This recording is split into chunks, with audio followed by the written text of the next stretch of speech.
Los últimos días. Lección 10. Tercer trimestre. Del 31 de agosto al 6 de septiembre del 2024. Sábado por la tarde, día 31 de agosto. Texto para memorizar. Y entonces verán al Hijo del Hombre viniendo en las nubes con gran poder y gloria. Y entonces enviará sus ángeles y reunirá a sus escogidos de los cuatro vientos, desde lo último de la tierra hasta lo último del cielo. Marcos capítulo 13 versículos 26 y 27. Veamos el comentario. Cristo viene en las nubes y con gran gloria. Una multitud de ángeles resplandecientes lo acompañarán. Él vendrá a resucitar a los muertos y a cambiar de gloria en gloria a los santos vivos. Vendrá a honrar a los que le amaron y guardaron sus mandamientos y a aceptarlos para sí mismo. No los ha olvidado ni a ellos ni a su promesa. Habrá un restablecimiento de la cadena familiar. Cuando miramos a nuestros muertos, podemos pensar en la mañana en que sonará la trompeta de Dios, cuando los muertos resucitarán incorruptibles y nosotros seremos transformados. Primera de Corintios capítulo 15 versículo 52. Un poco más y veremos al Rey en su belleza, un poco más y Él enjugará todas las lágrimas de nuestros ojos, un poco más y Él nos presentará sin mancha ante la presencia de su gloria con gran gozo. Judas capítulo 1 versículo 24. Por lo tanto, cuando dio las señales de su venida, dijo: Cuando estas cosas comiencen a suceder, entonces levantad los ojos y levantad la cabeza, porque vuestra redención está cerca. Pero Cristo no ha revelado el día ni la hora de su venida. Declaró claramente a sus discípulos que él mismo no podía dar a conocer el día ni la hora de su segunda venida. Si hubiera tenido la libertad de revelar esto, ¿por qué habría sido necesario exhortarlos a mantener una actitud de constante expectación? Hay quienes afirman saber el día y la hora de la aparición de nuestro Señor. Son muy serios a la hora de trazar el futuro, pero el Señor les ha advertido que no se acerquen al terreno que ocupan. El momento exacto de la segunda venida del Hijo del Hombre es el misterio de Dios. Domingo, día 1 de septiembre. 2 moneditas en la ofrenda. Lea Marcos capítulo 12 versículos del 41 al 44. Pregunta: ¿cuánto dio la viuda y qué dijo Jesús al respecto? Jesús estaba en el atrio donde estaban los cofres de los tesoros y observaba a los que venían a depositar sus regalos. Muchos de los ricos trajeron grandes sumas de dinero que presentaron con gran ostentación. Jesús los miró con tristeza, pero no hizo ningún comentario sobre sus generosas ofrendas. Al poco tiempo su rostro se iluminó al ver a una viuda pobre acercarse, vacilante como si temiera ser observada. Mientras los ricos y altivos pasaban para depositar sus ofrendas, ella retrocedía como si apenas se atreviera a aventurarse más lejos. Y sin embargo, ansiaba hacer algo, por poco que fuera, por la causa que amaba. Miró el regalo que tenía en la mano. Era muy pequeño en comparación con los regalos de quienes la rodeaban, pero lo era todo. Al ver la oportunidad, rápidamente arrojó sus 2 óbolos y se dio la vuelta para alejarse rápidamente. Pero al hacer esto, llamó la atención de Jesús, que estaba fijamente con la mirada en ella. El Salvador llamó a sus discípulos y les pidió que se fijaran en la pobreza de la viuda. Entonces sus palabras de elogio cayeron en sus oídos. De cierto os digo que esta viuda pobre ha echado más que todos. Lágrimas de alegría llenaron sus ojos al sentir que su acto fue comprendido y apreciado. Muchos le habrían aconsejado que conservara su miseria para su propio uso. Entregado en manos de sacerdotes bien alimentados, se perdería de vista entre los muchos y costosos obsequios llevados al tesoro. Pero Jesús entendió su motivo. Ella creía que el servicio del templo era un mandato de Dios y estaba ansiosa por hacer todo lo posible para sostenerlo. Hizo lo que pudo y su acto debía ser un monumento a su memoria a través de todos los tiempos y a su alegría en la eternidad. Su corazón se fue con su regalo, su valor se estimaba no por el valor de la moneda, sino por el amor a Dios y el interés en su obra que había impulsado la acción. Jesús dijo de la viuda pobre: ella echó más que todos. Los ricos habían donado de su abundancia, muchos de ellos para ser vistos y honrados por los hombres. Sus grandes donaciones no los habían privado de ninguna comodidad, ni siquiera de lujo. No habían requerido ningún sacrificio y no podían compararse en valor con la moneda de la viuda. Lunes, día 2 de septiembre. Ni piedra sobre piedra. Lea Marcos capítulo 13 versículos del 1 al 13. Pregunta: ¿cómo respondieron los discípulos a la declaración de Jesús sobre el templo y cuál es el significado de la respuesta de Jesús para ellos? Cuando la atención de Cristo fue atraída por la magnificencia del templo, ¿cuáles deben haber sido los pensamientos no expresados de aquel rechazado? La vista que tenía ante él era realmente hermosa, pero dijo con tristeza: lo veo todo. Los edificios son realmente maravillosos. Usted señala estos muros como aparentemente indestructibles, pero escuchad mis palabras. Llegará el día en que no quedará piedra sobre piedra que no sea derribada. Las palabras de Cristo habían sido dichas al oído de un gran número de personas, pero cuando estuvo solo, Pedro, Juan, Santiago y Andrés se le acercaron mientras estaba sentado en el monte de los Olivos. Dijeron: dinos, ¿cuándo serán estas cosas y cuál será la señal de tu venida y del fin del mundo? Jesús no respondió a sus discípulos abordando por separado la destrucción de Jerusalén y el gran día de su venida. Mezcló la descripción de estos dos eventos. Si hubiera abierto a sus discípulos los acontecimientos futuros mientras los contemplaba, no habrían podido soportar la visión.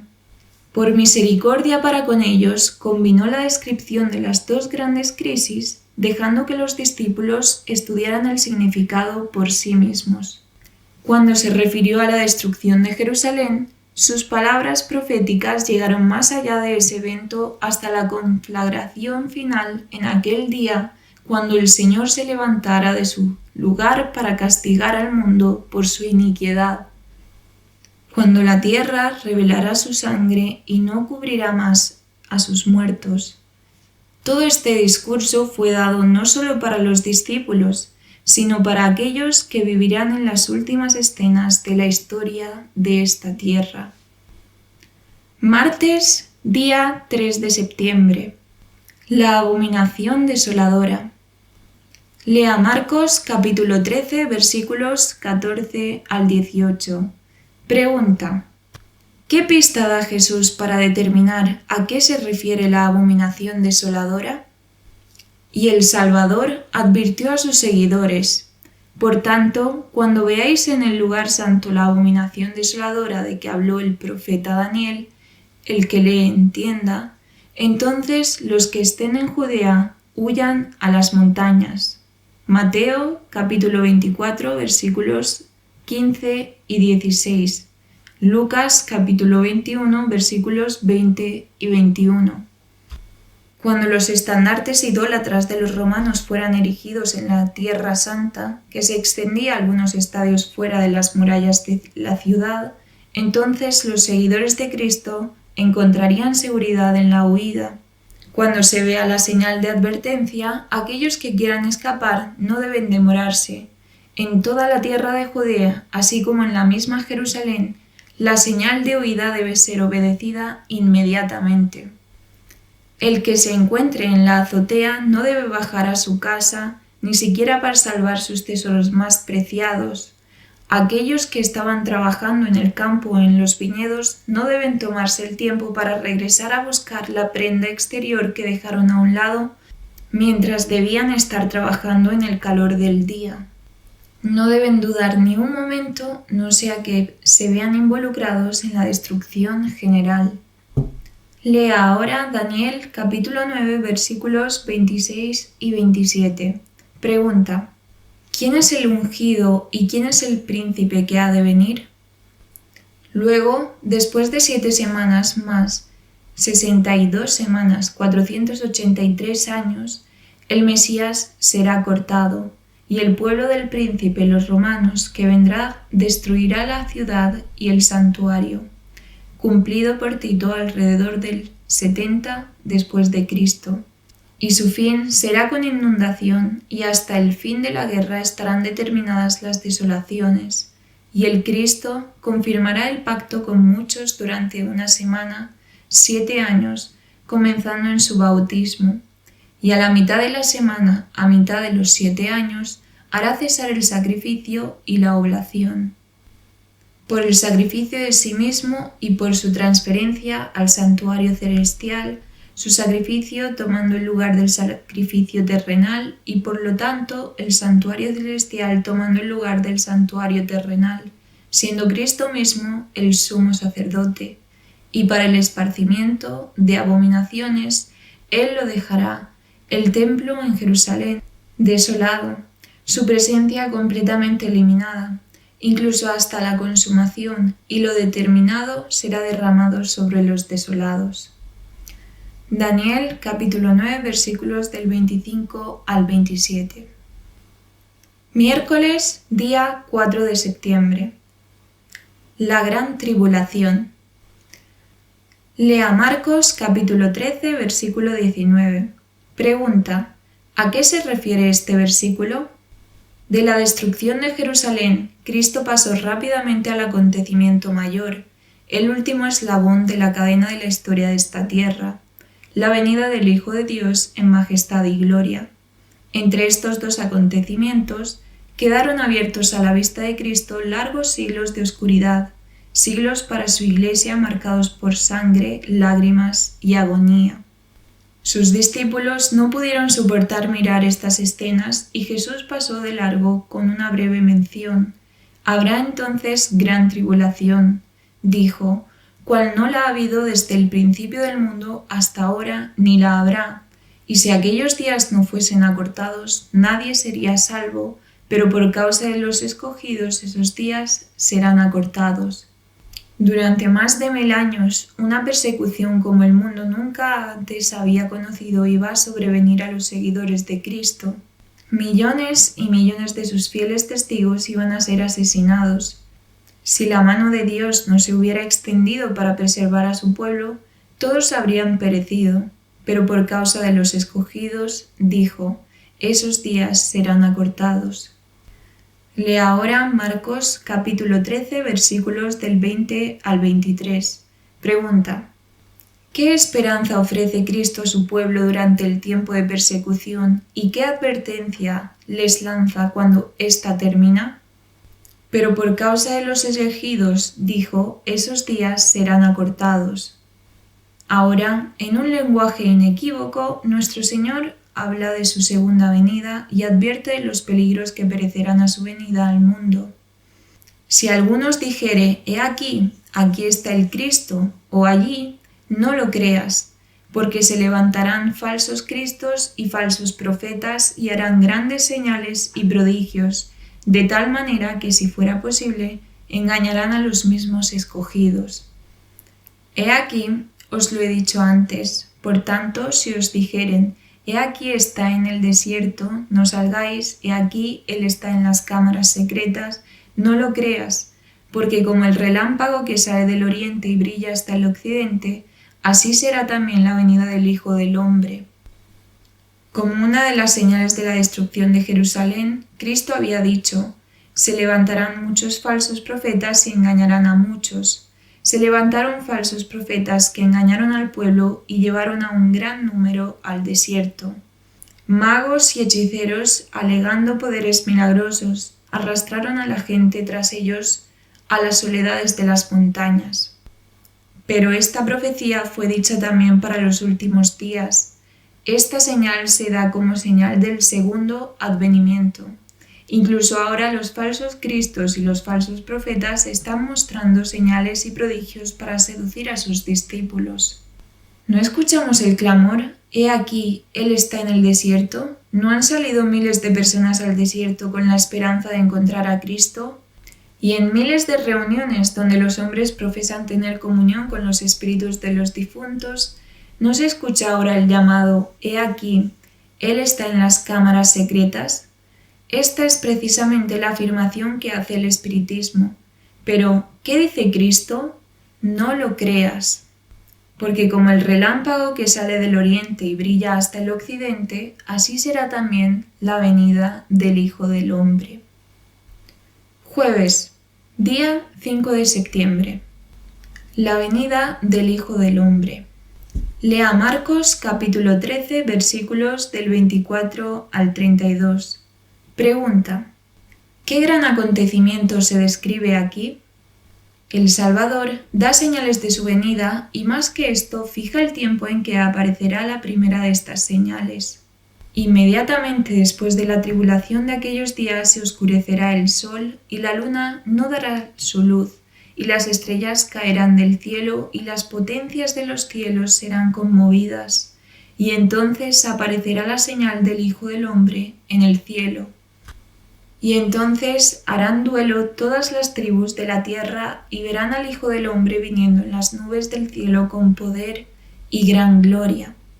Y enviará a sus ángeles con gran sonido de trompeta y juntarán a sus escogidos de los cuatro vientos desde un extremo del cielo hasta el otro. Al finalizar la gran persecución papal, declaró Cristo, el sol debería oscurecerse y la luna no debería alumbrar. A continuación, las estrellas deberían caer del cielo. Y él dice, aprended la parábola de la higuera. Cuando su rama aún esté tierna y broten hojas, sabréis que el verano está cerca. Así también vosotros, cuando veáis todas estas cosas, sabed que Él está cerca a las puertas. Mateo capítulo 24, versículos 32 y 33. Cristo ha dado señales de su venida. Él declara que podemos saber cuándo está cerca incluso a las puertas. Él dice a aquellos que ven estas señales, no pasará esta generación hasta que todas estas cosas se cumplan. Estos signos han aparecido. Ahora sabemos con seguridad que la venida del Señor está cerca. El cielo y la tierra pasarán, dice, pero mis palabras no pasarán. Cristo viene en las nubes y con gran gloria. Una multitud de ángeles resplandecientes lo acompañarán. Él vendrá a resucitar a los muertos y a cambiar de gloria en gloria a los santos vivos. Vendrá a honrar a los que le amaron y guardaron sus mandamientos y a aceptarlos para sí mismo. No los ha olvidado ni a ellos ni a su promesa. Habrá un restablecimiento de la cadena familiar. Cuando miramos a nuestros muertos, podemos pensar en la mañana en que sonará la trompeta de Dios, cuando los muertos resucitarán incorruptibles y nosotros seremos transformados. Primera de Corintios, capítulo 15, versículo 52. Un poco más y veremos al Rey en su belleza. Un poco más y Él enjugará todas las lágrimas de nuestros ojos. Un poco más y Él nos presentará sin mancha ante la presencia de su gloria con gran gozo. Judas, capítulo 1, versículo 24. Por lo cual, cuando dio las señales de su venida, dijo, cuando estas cosas comiencen a suceder, entonces levantad los ojos y levantad la cabeza, porque vuestra redención está cerca. Viernes, día 6 de septiembre. Estudio adicional. Después de haber dado las señales de su venida, Cristo dijo, cuando veáis suceder estas cosas, sabed que el reino de Dios está cerca. Estad atentos, velad y orad. Dios siempre ha advertido a los hombres sobre los juicios venideros. Aquellos que tuvieron fe en su mensaje para su tiempo y que pusieron en práctica su fe en obediencia a sus mandamientos, escaparon de los juicios que cayeron sobre los desobedientes e incrédulos. Noé recibió la palabra: entra tú y toda tu casa en el arca, porque a ti te he visto justo delante de mí. Noé obedeció y fue salvo. A Lot le llegó el mensaje: levántate, sácate de este lugar, porque el Señor destruirá esta ciudad. Génesis capítulo 7, versículo 1, capítulo 19, versículo 14. Lot se puso bajo la tutela de los mensajeros celestiales y fue salvo, de modo que los discípulos de Cristo fueron advertidos de la destrucción de Jerusalén. Aquellos que esperaron la señal de la ruina venidera y huyeron de la ciudad escaparon de la destrucción. Así que ahora se nos advierte de la segunda venida de Cristo y de la destrucción que caerá sobre el mundo. Aquellos que presten atención a la advertencia serán salvos. Como no sabemos el momento exacto de su venida, se nos ordena que velemos. Bienaventurados aquellos siervos a quienes el Señor, cuando venga, los encuentre velando. Lucas capítulo 12, versículo 37. Los que esperan la venida del Señor no esperan con expectación ociosa. La expectativa de la venida de Cristo es hacer que los hombres teman al Señor y teman sus juicios sobre la transgresión. Es despertarlos al gran pecado de rechazar sus ofertas de misericordia. Aquellos que esperan al Señor están purificando sus almas mediante la obediencia a la verdad. Combinan un trabajo ferviente con una vigilancia atenta. Como saben que el Señor está a la puerta, su celo se aviva para cooperar con las inteligencias divinas en la obra por la salvación de las almas. Estos son los siervos fieles y sabios que dan a la casa del Señor su porción de alimento a su debido tiempo. Lucas capítulo 12, versículo 42. Están declarando la verdad que ahora es especialmente aplicable. Así como Enoc, Noé, Abraham y Moisés declararon cada uno la verdad para su época, así los siervos de Cristo darán ahora la advertencia especial para su generación. Amén.